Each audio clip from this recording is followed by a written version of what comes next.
हमारे समय में, हमारे संसार में, इस आधुनिक संसार में कि लोगों के पास वक्त भी नहीं है समाचार सुनने का, फिर भी हमारी कोशिश है हम वहां तक पहुंचे। We should pray for this.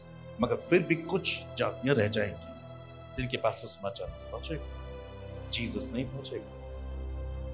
उनका उद्धार फिर भी शामिल है, उनका उद्धार। नहीं तो प्रभु न्याय कैसे करेगा? मान लीजिए सिस्टर ब्लॉसम के पास सुसमाचार नहीं पहुंचा, उन्होंने जीसस क्राइस्ट को भी नहीं सुना, और ऐसे में जो वक्त आएगा वो चली गई, उनका न्याय होगा, तो वो खुलकर अपने डिफेंस में बात कर सकती हैं कि आप किस बिहाफ में मुझे नर्क देंगे जब मुझे पता ही नहीं आपके विषय। आप वचन को भी वहां कोट लिखा है कि if you believe in my son that you will have eternal life. तो मैंने आपके सन को नहीं जाना, आप मुझे कैसे नरक में? तो परमेश्वर तो अपने लेखे में कैसे रह जाएगा? मगर परमेश्वर खुलकर कहेगा ठीक है, तुम्हारे पास वो समाचार नहीं था, यीशु नहीं था, तुम्हारे पास विवेक तो था। मुझे बताओ बेटा, झूठ बोलना गलत है या सही है? नहीं प्रभु गलत है, फिर भी तुमने बोला। ऐसे असंख्य लोगों से बोलेगा ठीक है, तुम्हारे पे व्यवस्था नहीं, तुम्हारे पास सुसमाचार नहीं, तुम्हारे पास जीसस क्राइस्ट नहीं, बताओ उपवास ना करना गलत है या सही? बोले हाँ प्रभु गलत है। तुम्हें कैसे पता है? तुमने अपने विवेक के अगेंस्ट में जाकर जीवन जिया, उसके बाद कोई बच नहीं सकता। परमेश्वर ने सबका उद्धार शामिल किया है, अगर कोई इसे यूटिलाइज करना सीखे।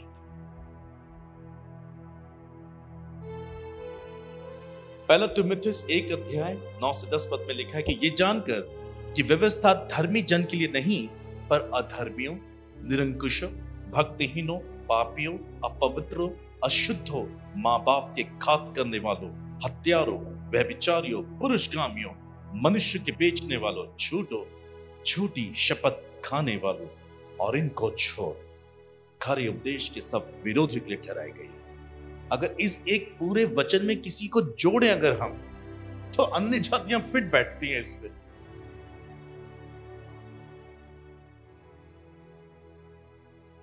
व्यवस्था पाप की पहचान दिखाती है इनके अंदर, और अगर ये व्यवस्था को जान ले तो जो काम ये कर रहे हैं, हम भी जो करते थे, हमें वचन से पहचान हुई कि जो हम कर रहे हैं वो पाप है।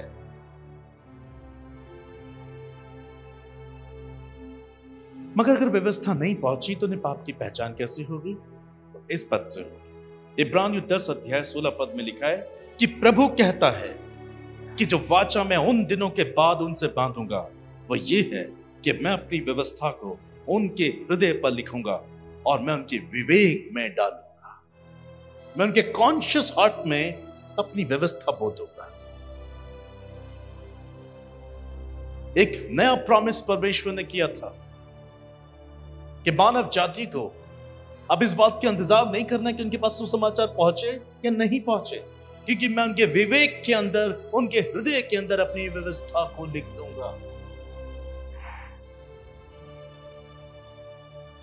यिर्मयाह चैप्टर 31 वर्स 33, यिर्मयाह 31 अध्याय 33 पद में यह बात पहले आई, परंतु जो वाचा मैं उन दिनों के बाद इस्राएल के घराने से बांधूंगा वो ये है कि मैं अपनी व्यवस्था उनके मन में समाऊंगा, उसे उनके हृदय पर लिखूंगा और मैं उनका परमेश्वर ठहरूंगा, वो मेरी प्रजा ठहरेंगे। यहोवा की ये वाणी है। भले ही अन्य जाति लोग, सुसमाचार ना सुने हुए लोग ईश्वर के अस्तित्व पे विश्वास तो करते हैं, ईश्वर के कामों को देखकर। आपने अक्सर देखा होगा अन्य जाति, हमसे भी कई बार, हम तो चलो जानते हैं, पर जो नहीं भी जानते कहते हैं ना, ऊपर वाले से तो डर। अरे हम तो बहुत क्यों करते हैं वही एक्शन? दे बिलीव गॉड है, कौन है ये नहीं मालूम, बट दे बिलीव, क्योंकि उनके हृदय में व्यवस्था लिखी हुई है, उनके विवेक के अंदर ये बात सेट की हुई है, देयर इज गॉड ऑलमाइटी। अन्य जाति बिना व्यवस्था के ईश्वर की बनाई गई आंतरिक व्यवस्था के अधीन है। हम तो प्रैक्टिकली वचन के अधीन है, पर उनके पास, जिनके पास वचन नहीं है, वो आंतरिक जो उनके मन के अंदर व्यवस्था है, उनके विवेक के अंदर, हृदय के अंदर जो व्यवस्था है, वो उसके अधीन रहते हैं। तभी तो बाइबल बताती है कि जब वो काम करते हैं तो उनके विचार परस्पर में दोष लगाते कि नहीं करना। इंग्लैंड में एक चोर था, उसे पकड़ा गया और उससे पूछा, वो क्या करता था। वहां के एक अजीब सा कानून था उन जमाने में, प्राचीन इंग्लैंड में, कि राजा ने कहा कौन से हाथ से चोरी की तूने। उसने कहा सर इस हाथ से। इसका यह हाथ काट दो। वो काट दिया। कुछ दिन तक वो ऐसे ही टुंडा रहा, कुछ समय के बाद ठीक हो गया। उसने इस हाथ से चोरी करनी शुरू कर दी। अरे तुम फिर आ गए, किस हाथ से सर? इस हाथ से। इसका यह हाथ भी काट दो। वो भी काट दिया और ठीक हो गया। कुछ दिनों के बाद फिर पकड़ा गया, वो मुंह से चोरी करता हुआ। राजा ने कहा अरे भाई हम इसे कुछ नहीं कर सकते, चोरी का स्वभाव मानना पड़ेगा, इसके अंग को काटने से फायदा नहीं, चोरी के स्वभाव को काटना पड़ेगा। उससे पूछा ये बताओ तुम्हें चोरी करते हुए डर नहीं लगता? उसने कहा सर राजा, जब पहली बार मुझे चोरी करने का मौका मिला, मेरे मन के अंदर एक डर था। ये डर क्या है? इस डर ने उससे कहा नहीं गलत है, चोरी करना गलत है। राजा ने कहा जब तुम्हें ऐसी आवाज आ रही थी तो तुम्हें ये करना चाहिए था, आप सही कह रहे हैं, उसके बावजूद भी मैंने किया। तो क्या उस दिन तुम्हें कैसा लगा? मैं बहुत दुखी था राजा कि मैंने ये क्यों किया। कौन था जो उसे अंदर से दुख दे रहा है, उसे शो करने में हेल्प कर रहा है, उसे बता रहा है ये गलत काम है? व्यवस्था जो हमारे हृदय में लिखी हुई है, जो लोगों के मनों पर अंकित है।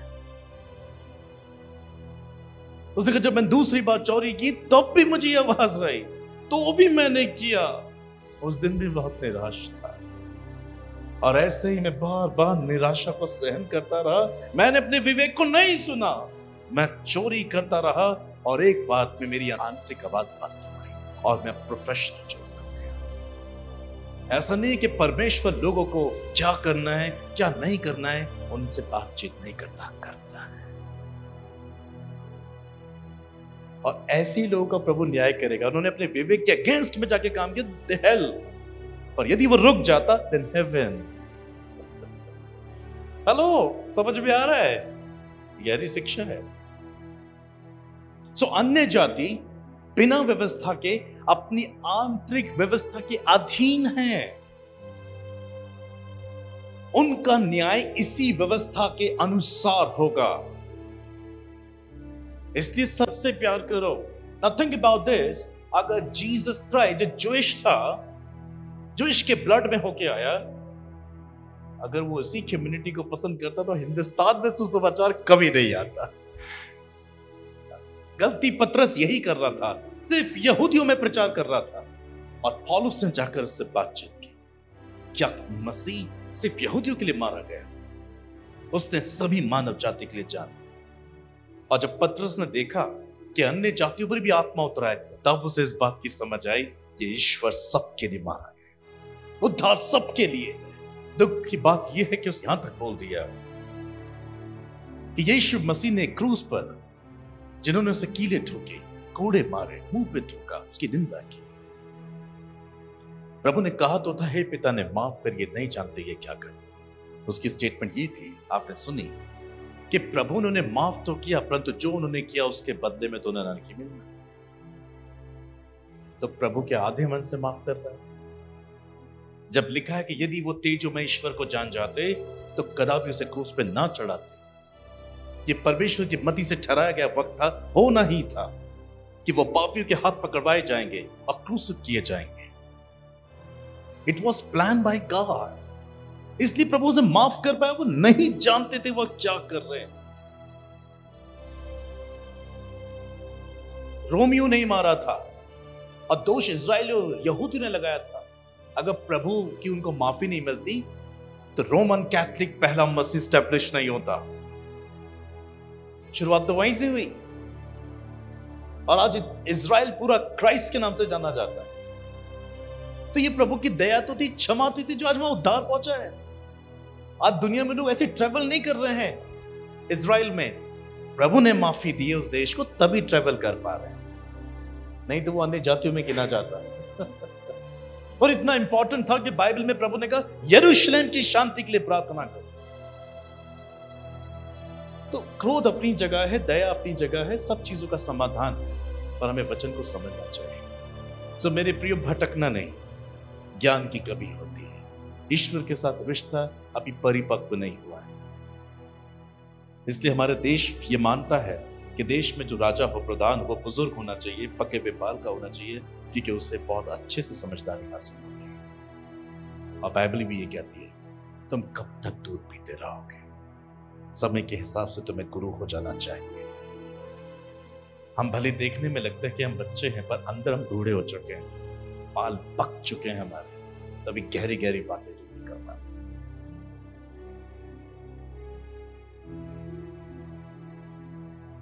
तो याद रखिए, अन्य जाति बिना व्यवस्था, बिना सुसमाचार के अपने आंतरिक हृदय में छिपी हुई व्यवस्था के अधीनता में रहकर उन्हें जीवन जीने के लिए चुना गया है। अपने विवेक, कॉन्शियंस के द्वारा उन्हें लाइफ जीनी।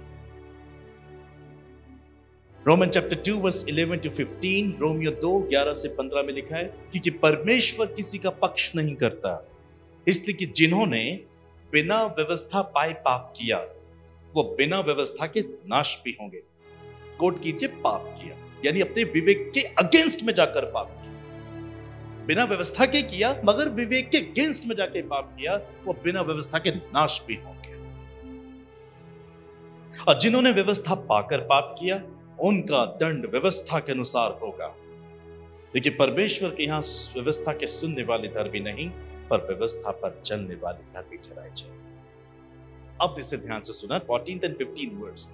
फिर जब अन्य जाति लोग जिनके पास व्यवस्था नहीं, जिनके पास सुसमाचार नहीं, स्वभाव ही से व्यवस्था की बातों पर चलते हैं, कॉन्शियसली, विवेक के द्वारा, हृदय में छिपी हुई व्यवस्था के द्वारा, वो स्वभाव ही से व्यवस्था की बातों पर चलते हैं, तो व्यवस्था उनके पास ना होने पर भी वो अपने लिए आप ही व्यवस्था है। Praise the lord, hallelujah.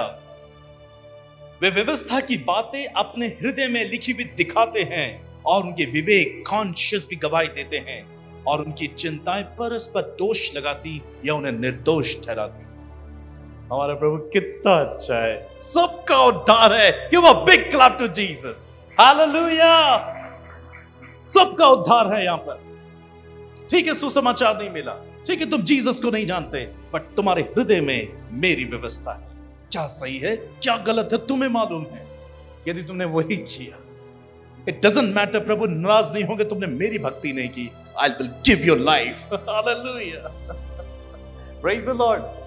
इन आत्माओं को ऊपर लोक में रखा जाता है। अब आप बोलो, भैया ये कहां लिखा है? अरे भाई, ये मेरे दर्शन है, ये मेरी गवाही। अब मैं आपको ये बाइबल में कहां दिखाऊंगा, बट वैसे पुख्ता कर सकता हूं कि परमेश्वर ने हमें अधिकार दिया ये सब कुछ देखने का। जोएल चैप्टर 2 वर्स 28 में लिखा है, अंत के दिनों में परमेश्वर अपने चुने हुए लोगों पे अपनी आत्मा उंडेलेगा। क्या करेंगे? दर्शन देखेंगे, स्वप्न देखेंगे, भविष्यवाणी करेंगे। तो मैंने दर्शन देखा, मैंने स्वप्न देखा, मैंने अनुभव किया आत्मिक बातों को, और वचन के आधार पर मैं से बता। परमेश्वर आपको दर्शन और ड्रीम्स के माध्यम से आपके विश्वास की दौड़ को मजबूत बनाते हैं, आपको नुकसान और फायदे से सतर्क करते हैं। So dream is very important. Bible कहती है, जब मनुष्य गहरी निंद्रा में सोए हुए होते हैं, तब वो उनके कान खोलता है। A dream is important. God is a spirit. और दर्शन और स्वप्न आत्मा की क्रियाएं हैं। आप इन्हें आत्मा के रेल्म में देख सकते हैं। जब इंसान सोता है तो वो आत्मा के रेल्म में।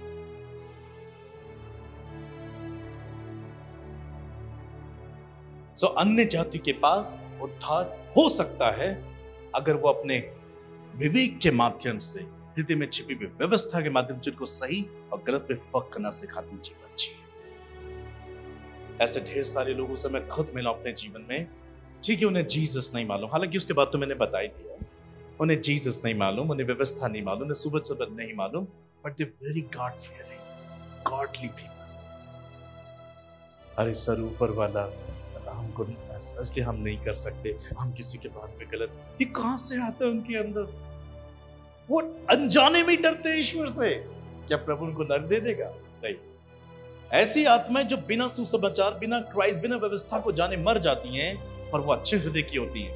अच्छे विवेक की होती हैं तो ये हेवन तो नहीं जाती, पर सीधा ऊपर लोक में जाती हैं। इसे पृथ्वी लोग भी बोल सकते हैं, ऊपर लोग बोल सकते हैं, and the paradise, the waiting place for heaven. यहां पर अब मैं दर्शन बता रहा हूं, यहां पर जब आत्माएं रहती हैं तो यहाँ पर प्रभु के सुसमाचार सुनाने के लिए अब्राहम को भेज सकते हैं प्रभु। यहाँ पर मूसा भी भेजा जाता है।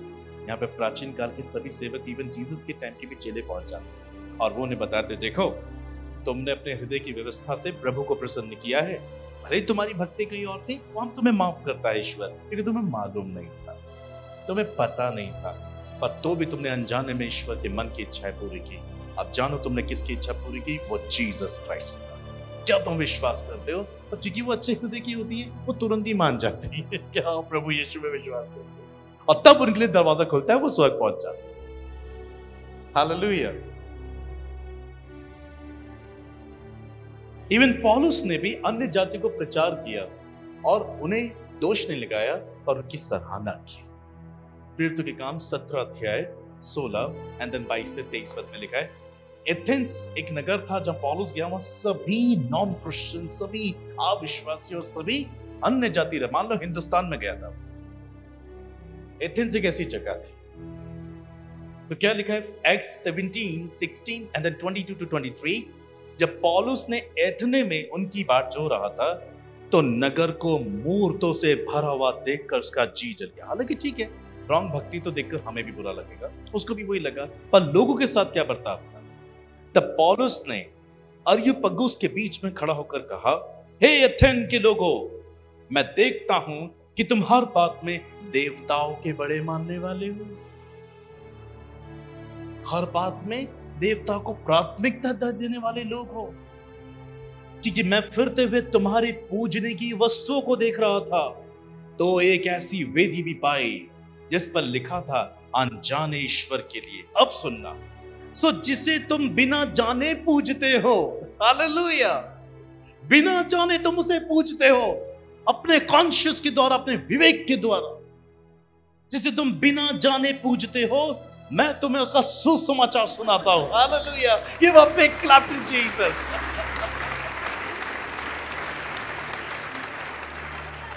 उनका उद्धार ही नहीं हो सकता, ऐसे तो सारी दुनिया नरक में चली जाएगी। हमारा प्रभु क्यों क्रूस पे मरा? जब उसके हाथों से सारी आत्माएं निकल जाएंगी। वो क्या शैतान को हंसने देगा कि ठीक है तुमने बचा तो लिया पर बहुत सारी आत्माएं ले गया? हमें प्रभु ये शैतान को कहने नहीं देगा।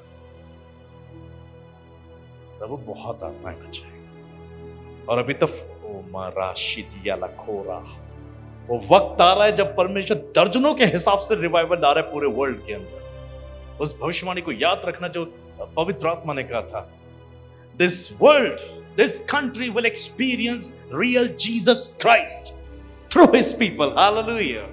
वो समय आ रहा है, 1000 and 1000 people will come, but the bloodshed and the tears and smoke will come first. तो पौलुस ने अन्य जातियों को ऐसे प्रचार किया, उनको सराया, अरे तुम तो देवताओं को प्राथमिकता देते हो, इतना पूजा पाठ करते हो, अनजाने में करते हो, पर करते हो वही है जो ईश्वर कहता है। मैं तुम्हें बताऊं वो ईश्वर कौन है? Praise the Lord। इसलिए अन्य जातियों से नफरत कभी नहीं करना, सबको प्यार करना है। You never know, आप दोष लगा रहे, लग रहा है आप ही फंस गए, वो निकल गया। मुझे आज भी याद है कि दिल्ली में एक लेडी मुझसे कितना नफरत कर रही थी, ये जानकर के मैं अन्य जाति परिवार से बचा, मुझे मिलाया गया। उस वक्त मैं पास्टर नहीं था, लर्निंग प्रोसेस में था। मुझे कहा ये ब्रदर निखिल है, तो खुश हुई। Okay, praise the Lord. मैंने मैम प्रेज द लॉर्ड। तो जैसे जिसने मुझे मिलाया था उन्होंने कहा ये अन्य जाति परिवार से, तो मेरा हाथ मिला। आप अन्य जाति परिवार से? हाँ। आप देखो मेरे साथ क्या हुआ, अगर मैं छींकता भी ना तो वो अपना हैंकी रहे, जैसे मुझ में से दुष्ट आत्माएं निकल गई। मैं खांसता तो वो ऐसे मुंह कर लेती।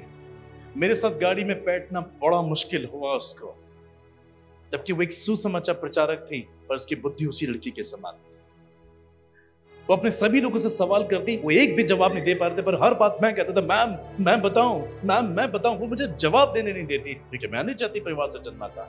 उसका मानना यह था अन्य जाति तो सिर्फ नर्क ही जाए, वो अब इस दुनिया में नहीं है। और मुझे नहीं मालूम वो कहाँ गई होगी। और उस वक्त तो मैं इतना मैच्योर भी नहीं था कि उसे सत्य मार्ग बताऊं। अब वो ऐसी स्थिति में गई तो क्या कर सकते हैं। उसने घृणा की सारी जिंदगी अन्य जातियों से, उनसे मेल मिलाप नहीं रखा उसने। आप ऐसे मत होना। हम तो क्रिश्चियन कंपाउंड में रहेंगे, अन्य जातियों के बीच में रहकर ज्यादा काम करने का मौका मिलेगा बजाय के कैंपस में। And I tell you the truth, वो आपको ज्यादा बेहतर समझेंगे बजाय आपके अपने लोग आपको समझें।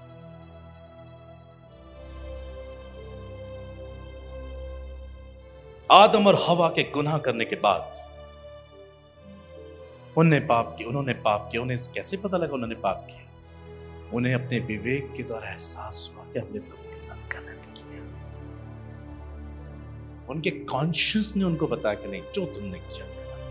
ऐसे प्रभावशाली कॉन्शियस हमसे बात करता है जब इंसान पाप करता है, और जब अच्छा करता है तो कॉन्शियस ही कहता है well done, God bless you. Bible के इतिहासकार, मैं उनका नाम लूंगा यहां पर, सोफोकल्स। प्राचीन समय में सोफोकल्स करके बाइबल स्कॉलर्स थे। उन्होंने एक बात लिखी है, हमारे भीतर निवास करने वाले विवेक से अधिक कोई भयानक गवाह नहीं है। सुन में आया? इस आदमी ने लिखा है, हमारे भीतर निवास करने वाले विवेक, कॉन्शियस से अधिक कोई भयानक गवाह नहीं है। हम एक दूसरे से छिपा लेंगे पर हमारा विवेक डरता नहीं हमसे, हमें सही और गलत ठहरा होता है ना, वो वही बताएगा जो हमने किया है। कोई अभियुक्ता इतना शक्तिशाली नहीं है जितना शक्तिशाली हमारा विवेक बनाया। एंड द लॉर्ड बायरन भी बाइबल स्कॉलर्स थे। उन्होंने लिखा है, मनुष्य का विवेक ही ईश्वर का संदेश है। Praise the Lord. मनुष्य का विवेक ही ईश्वर का संदेश है। ये हमारी प्राथमिकता, ये हमारी कोशिश, ये हमारी प्रार्थना होनी चाहिए कि हम ऐसे लोगों तक पहुंचे। पर अगर इसके बावजूद भी हम नहीं पहुंच पाए तो ये मत सोचना कि प्रभु उनको उद्धार नहीं कर सकते। वो उनके विवेक के द्वारा उनका न्याय करेगा। देखिए, उनका विवेक ही ईश्वर का संदेश, उनका विवेक ही सबसे बड़ा गवाह है। तो हर एक इंसान को एक वचन के अनुसार जीवन जीना है, चाहे वो अन्य जाति हो या जाति। उन्हें जीवन जीना है। रोमियो 2:6 से 11 पद के निमित्त जहां लिखा है, वो हर एक को उसके कामों के अनुसार बदला देगा। जो सुकर्म में स्थिर रहकर महिमा, आदर और अमरता की खोज में है, वो उन्हें अनंत जीवन देगा। यह अन्य जाति भी कर सकता है कि वो सुकर्म, अच्छे कामों में बना रहना चाहेगा, आदर देना और आदर लेने का जीवन देना चाहेगा। वो भी अनंत जीवन पाना चाहता, उसे नहीं मालूम कैसे, पर अच्छा कहते ना, नेकी करो कुएं में डाल। ये किसी क्रिश्चियन ने नहीं स्टेटमेंट दी, किसी अन्य जाति ने दी। नेकी पे वो भी विश्वास करते हैं। हर प्रकार का इंसान दुनिया में, पर विवेक सबके पास। आपको समझ में आ रहा है आज का संदेश? जो सुकर्म में रहकर, पवित्र जीवन में रहकर, सही जीवन में रहकर, जो विवेक के साथ सहमत है, स्थिर रहेगा और महिमा, आदर, अमरता की खोज में है, उन्हें परमेश्वर अनंत जीवन देगा। पर जो विवादी हैं, सत्य को नहीं मानते वरन अधर्म को मानते हैं, उन पर क्रोध और कोप पड़ेगा और कलेश और संकट हर एक मनुष्य के प्राण पर जो बुरा करता है आएगा। पहले तो यहूदी, फिर यूनानी। यूनानी का शब्द है अन्य जाति। पहले तो ईश्वर अपने लोगों को नहीं छोड़ेगा जिनमें व्यवस्था आ गई, और जिनके पास नहीं है परमेश्वर उन्हें भी नहीं छोड़ेगा क्योंकि उनके पास विवेक आ गया। पर महिमा और आदर और कल्याण हर एक को मिलेगा जो भला करता है, पहले यहूदी को फिर यूनानी को, क्योंकि परमेश्वर किसी का पक्ष नहीं करता। हालेलुया। एंड आई बिलीव कि अब आपको यह संदेश क्लियर हो। आपके साथ काम करने वाले लोग, भले आपके विश्वास के नाम, उनका आदर करो। क्रिसमस, ईस्टर ऐसे त्योहारों के वक्त में सिर्फ क्रिश्चियंस लोगों को ही हेल्प मत करो, अन्य जाति को। मेरी 75% हेल्प रहती है नॉन क्रिश्चियंस कि मेरा गोल वही है। 25% में क्रिश्चियंस होता है क्योंकि और भी लोग करते हैं, नॉन क्रिश्चियंस के पास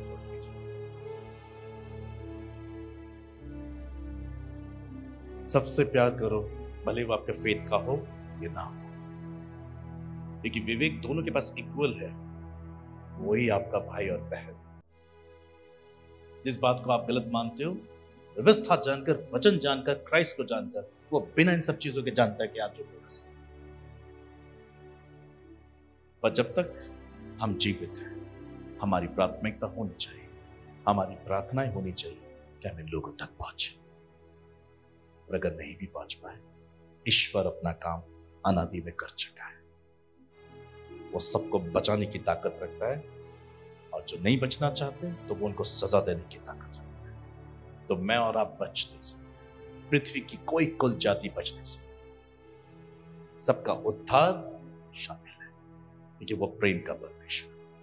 इसलिए आप अपने पड़ोसियों से प्यार करो, उनसे घृणा मत करो। बहुत बड़ी सेना खुदा ने दी आपको बचाने की, प्यार करो। जो आपके साथ बिजनेस करते हैं, आपके साथ जॉब करते हैं, आपके अगल बगल रहते हैं, मांस है, मांस हटी लहू अच्छे नमक बनो, क्योंकि नमक मांस को सड़ने से बचाता है। Love that. खुद यीशु ने बोला, यदि तुम अपने ही लोगों को नमस्कार करते हो तो कौन सा बड़ा काम करते हो? कहा ना प्रभु ने, तो सबको प्यार करो और अपनी जिंदगी सुने ईश्वर का दर्शन करने की कोशिश करो कि जो दर्शन अनजाने में उनके अंदर है वो उसे प्रकट रूप में देख ले। और मेरे जीवन में तो जितनों को मैंने सुसमाचार सुना है, उसमें कुछ लोग तो मुझे ऐसे मिले, अरे सर हमारे यहाँ पर भी यही लिखा है, अरे सर हम भी यही मानते हैं, और हमें ये नहीं मालूम था कि ये क्राइस्ट के थ्रू होता है। तो घृणा नहीं करना, अरे ये तो अन्य जाति, अरे ये तो इस विश्वास के, नहीं, आप फंस जाओगे, वो बच जाएंगे। लोग 12 कहता, जिन्होंने जानकर पाप किया वो बहुत मार खाएंगे, और जिन्होंने ना जानकर के थोड़ी मार खाएंगे। पर जिसने जान लिया ना वो बहुत ज्यादा खाएगा। सो यदि आपसे गलती हुई अन्य जाति को लेकर, अभी प्रभु से माफी मांगे। So may God bless his word and may God bless you all and give a big clap to Jesus. प्रिय मित्रों, यदि आपने प्रभु के दास निखिल उज्जैन के द्वारा दिए गए संदेश व प्रार्थना के माध्यम से अपने जीवन में परमेश्वर के चमत्कार व आशीष पाए हैं, तो हमसे हमारे प्रार्थना भवन पर संपर्क करें। हमारा नंबर है 9997077570।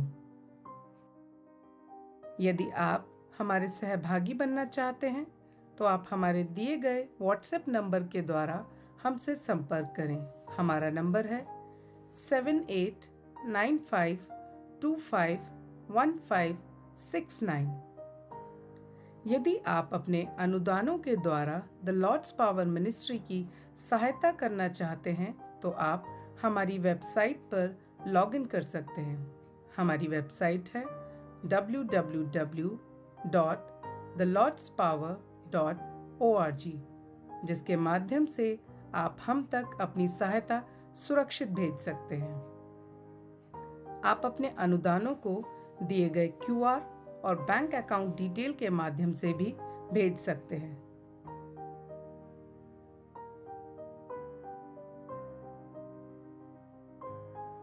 प्रिय मित्रों, हमारे दानदाताओं को द लॉर्ड्स पावर मिनिस्ट्री में योगदान करके कर प्राप्त करने का विशेष अधिकार प्राप्त है।